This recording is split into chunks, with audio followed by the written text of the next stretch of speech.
Hello everyone. कैसे हो आप सब। होपफुली आप सही आप सेहतमंद होगे और लाइफ इंजॉय कर रहे होगे। So let's start our video.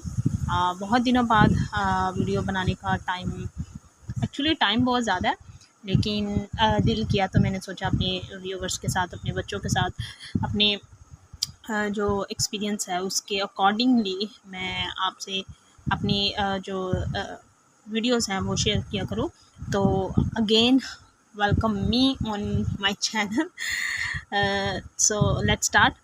हम एक क्वेश्चन कह रहे हैं कि एक बाप है, उसकी बेटे की उस बाप और बेटे की उम्र का जो पूरा टोटल है वो 72 है। यानी बाप और बेटा जो है वो 72, मतलब टोटल दोनों की उम्र जो है वो 72 है।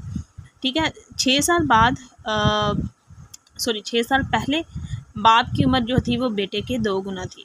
सो हमने फर्स्टली एक्सपीरियंस लेट कर लिया कि जो हमारे पास बेटे की उम्र है ना, यानी चाइल्ड की, बॉय की उम्र है, तो वो हमारे पास हमने एक्स लेट कर ली, और जो फादर है उसकी हमने वाई लेट कर ली। फिर हमने कह रहे हैं कि उन दोनों का सम अब क्या होगा, 72। सो हमने इन दोनों को एक्स और वाई को ऐड किया तो हमारे पास 72 आ जाएगा। ठीक है। 6 साल पहले, कबल मीन्स बिफोर। ठीक है। बिफोर हमारे पास यानी पहले था, तो हमने इसमें से भी 6 माइनस कर देना है एंड वाई में से भी 6 को हमने माइनस कर देना है। एक्स में से भी हमने 6 माइनस कर दिया और वाई में से भी 6 माइनस कर दिया। अब जो दूसरी शर्त हमें कह रहे हैं कि जो बाप है उसकी बेटे की उम्र के 2 गुना है। यानी हमारे पास जो एक्स वाली वैल्यू है हमने इसको 2 से मल्टीप्लाई करा देना है। 2 टाइम्स है ना, 2 गुना का मतलब 2 टाइम्स है। हमने एक्स वाई वाली वैल्यू को 2 के साथ मल्टीप्लाई करा देना है, 2x-6, और वाई वाली वैल्यू को हमने वैसे ही रख लिया। ठीक है। 2 को हमने मल्टीप्लाई कराया अंदर, 2x-2 6 are 12 is equal to y-6। अब यहाँ पे हमारे पास हमने जो एक्स और वाई वाली है उनको सेपरेट कर लेना, यानी एक्स वाली यहाँ रह गई, ये इस साइड पे प्लस हो रही है, दूसरी साइड पे आके माइनस हो जाएगी। ये इस साइड पे माइनस है, दूसरी साइड पे जाके ये प्लस हो जाएगी। सो हमारे पास 6 में से 6 माइनस की 12 माइनस किया तो हमारे पास आंसर आ जाएगा 6। 2x-y इज इक्वल टू 6 आ जाता है। फिर हमें कह रहे हैं, अब ये जो हमारे पास जो 72 एज थी, यानी जो हमने सम अप किया था वो, और जो हम 6 ईयर कबल मतलब बिफोर कर रहे थे, इन दोनों इक्वेशंस को हमने पकड़ के इन दोनों इक्वेशंस को हमने सम अप कर दिया। दोनों इक्वेशंस को 1 और 3 का नाम दे लिया, इसको 1 का नाम ले लिया, इसको 2 का नाम दे लिया। 1 और 2 को पकड़ के हमने सम अप कर दिया।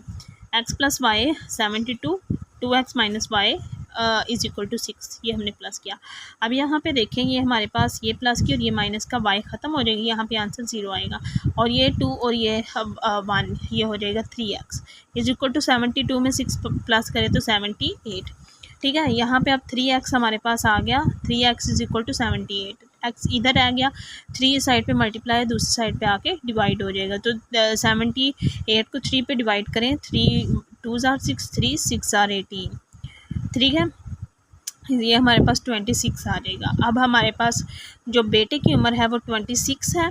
अब हमारे पास हमने क्या करना है कि 6 साल कबल बेटे की उम्र क्या होगी, यानी 6 साल पहले चाइल्ड जो बॉय था उसकी उम्र क्या होगी। तो हमने 26 में से 6 ईयर पहले हमने बताना था ना, तो 26 में से हमने 6 को माइनस कर दिया, तो 6 साल पहले उसकी उम्र 20 साल थी। अब उसकी उम्र कितनी है, 26, और दोनों का सम अब कितना है, 72। ठीक है। अब उसकी उम्र 26 है और 6 ईयर बिफोर होगी उसकी 20। दोबारा एक दफ़ा मैं क्वेश्चन रिपीट कर देती हूँ। एक बाप और बेटा, उसकी दोनों की एज का सम अप है 72। सो 6 ईयर बिफोर उसकी एज थी, तो हमने 6 को इसमें से माइनस कर दिया। फिर हमें कह रहे थे कि उसकी 2 गुना थी, यानी 2 टाइम्स थी, तो हमने उस एक्स वाली वैल्यू को 2 से मल्टीप्लाई करवा के ये सारा कुछ हमने इसमें से निकाला। फिर हमने ये फर्स्ट और सेकंड इक्वेशंस का नाम दे दिया। अब हमने इन दोनों की उम्र का